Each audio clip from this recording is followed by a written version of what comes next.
Hey, what it do, Sports World, and welcome to the Real Untouchable Podcast with me, Ray Diggs. I got a great segment for you all. I want to talk about the LA Lakers losing last night, a tough one. Oh my God, it was really a tough one for a lot of Lakers fans, me, a LeBron James fan.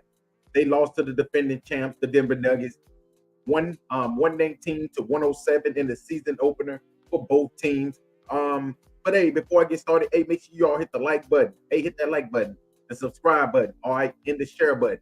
Okay. All right. And as you all can see, this right here is my Instagram page, my Facebook page, and my LinkedIn. All right. And I'll put everything else on my YouTube page and everything else in the link. All right. So you all can go to check out the YouTube page as well. But hey, man, it's so good to be back, man, and talking about the NBA. As you all know, last night was the season opener for both teams. The Lakers has been waiting to get back to this game. As you all know, the Denver Nuggets is the team who swept the Lakers last year in the Western Conference Finals, and I think they've been waiting on get back. But last night it just wasn't happening. Nikola Jokic came out and he was pretty much dominant again, triple double. AD did pretty much AD type of thing.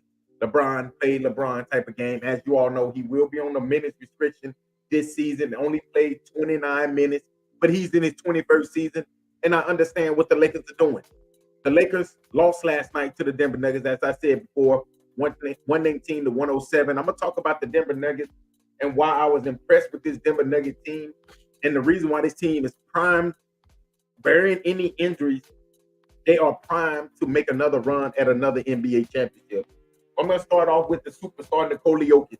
Nikola Jokic, he was 12 for 22. He had 13 rebounds, 29 points, and also 11 assists. So it was pretty much a Nikola Jokic type of night, pretty much dominating, on both ends of the floor. Now, Aaron Gordon surprised me in having a good game where, he had 15 and 7. Michael Porter Jr. had 12 and 12. So between Nikola Jokic and Michael Porter Jr., they combined for 25 rebounds. Now that's going to be the key point. That's going to be the key for this season is getting the rebounds for these two because they lost Jeff Green in the offseason. And also you had Jamal Murray. He had 21 points, 6 assists. Kentavious Caldwell-Pope, man, he just continued to get better. Maybe that's what he needed. He looked like he was dead in the water when he with LA. But maybe it's because LA had the spotlight on him. You go to another team like the Denver Nuggets, then you don't have the spotlight on you the way you had the spotlight on you in LA.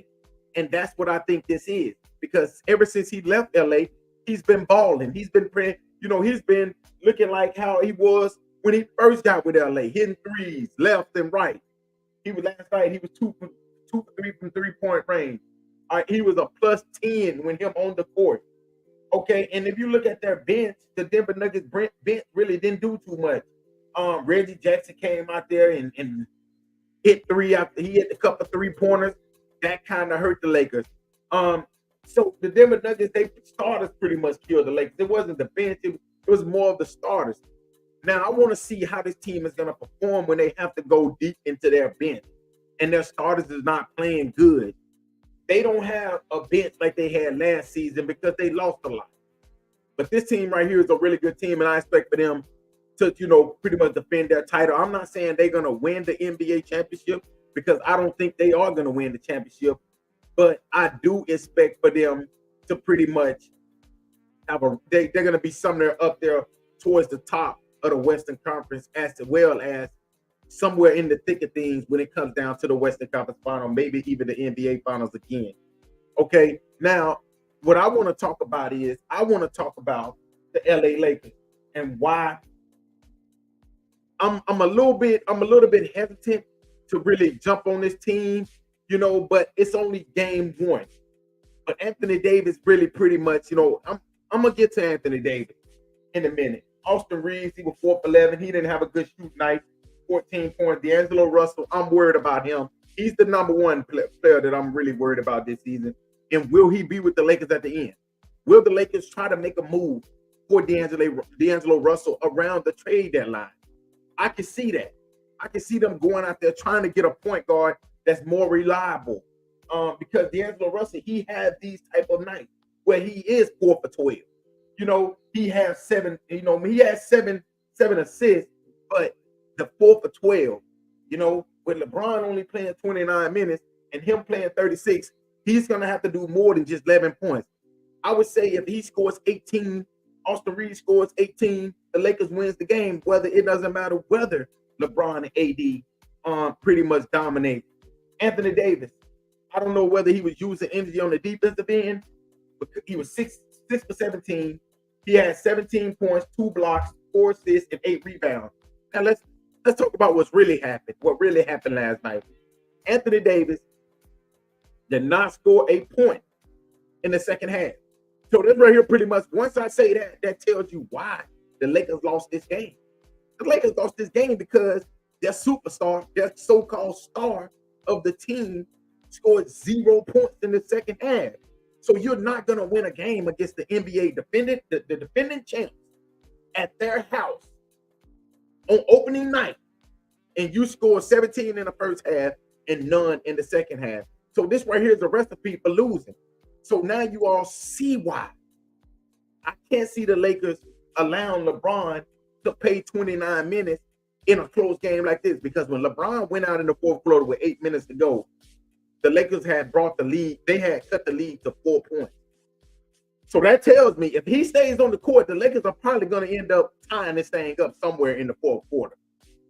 But ultimately, the Denver Nuggets kept hitting shots and they wins the game. We can't say if, shoulda, coulda, woulda. At the end of the day, it didn't happen. But that's why it's so important for Anthony Davis to dominate. He's gonna have to, because LeBron, when he goes to the bench, what's gonna happen? What's gonna happen next? You see what I'm saying? So, hey, I think Tyron Prince is one of the biggest pickups for LA. The kid came off the bench. He was 6 for 8, 4 for 6 for 3, had 18 points. And another player, Hachimura.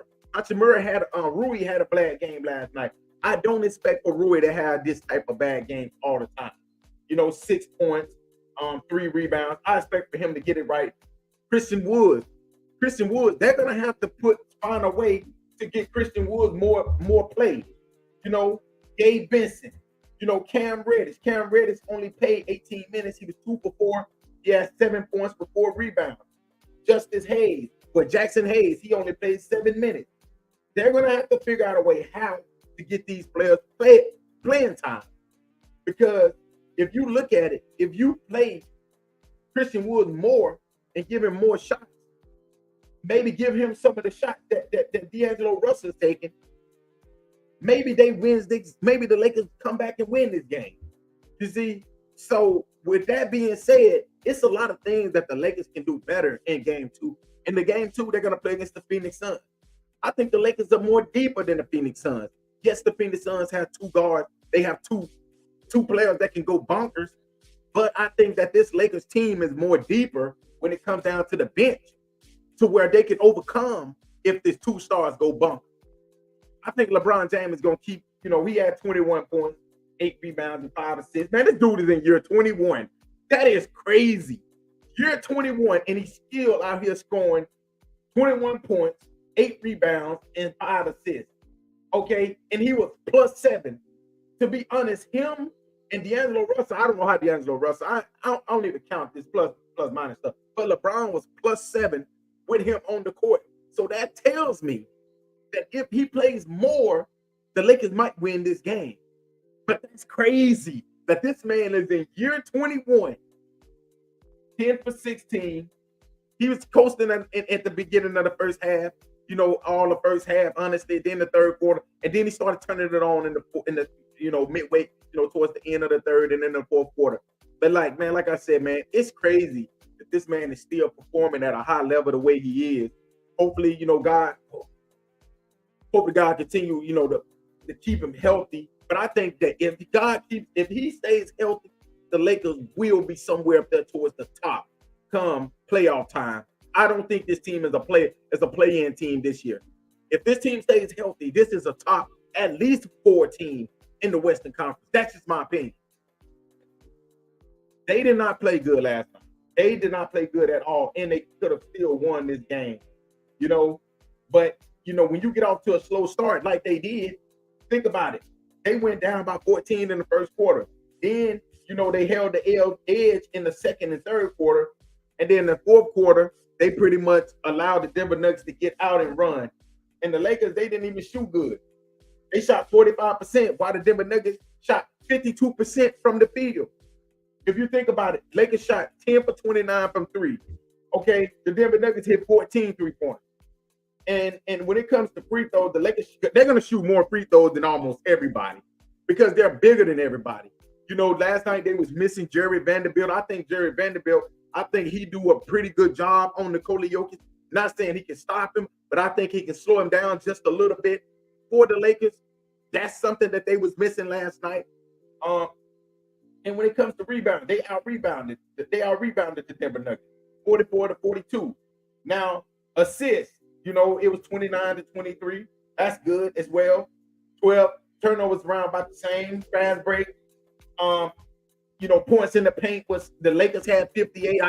I expect for them to I expect for them to have this points in the paint. So I expect for them to do this all season. So, the Lakers had a 4-point lead. That larger lead was a 4-point lead. But I expect for this Lakers team to get better. But I'm not worried. If you all are worried, then you should stop worrying. Go get you some breakfast or something. Go get you some lunch or something. It doesn't matter. If because I think that this Lakers team is going to get better and better as they continue to play with each other. I think they're going to get better and better when they can finally figure. Now, I will say the one thing that I'm kind of worried about is Darvin Ham. Will he be able to manage how these players, who to play at what situation? Now, if the Lakers are down by 4 and LeBron, you might just have to play LeBron his extra, 4 minutes so we can get the lead at least. Now, that's going to be something that he's going to have to manage. Will Jackson Hayes play more? Will Christian Woods play more? What's going to happen when Jerry Vanderbilt come back? How much will Cam Reddish play? What about Gabe Vincent? Now, that's going to be something that he's going to have to try to come up with a plan for. And is he the right coach for this team? And we're going to find out a lot in the next couple of weeks. But I expect for this Lakers team, I'm not really worried about. Like I said, they played like trash last night, missing shot after shot after shot, not getting back on defense, allowing the Denver Nuggets to get out and run and shoot wide open. A lot of these shots that they hit was wide open. But I expect for this Lakers team to be ready for the next game. But like I said, the Lakers lost last night, a tough one at Denver in the high altitudes of Denver, Colorado. They lost 119-107 in the season opener as LeBron starts off year 21. Hey, but thank y'all again for listening to another great segment of the Real Untouchable Podcast with me, Ray Diggs. Make sure y'all hit the like button, like I said, the subscribe button, and also the share button. All of my websites, all of my Facebook page, Instagram page is right there in my bio right here. So make sure you all go there, subscribe, like, or whatever you want to do. Give me any type of feedback that you want to give me. But hey, the Lakers, I think they're gonna be all right, and I don't think y'all should worry. I thank y'all again for listening to another great segment of the Real Untouchable Podcast. And y'all, peace. Great day, great work day, y'all. Let's be great today.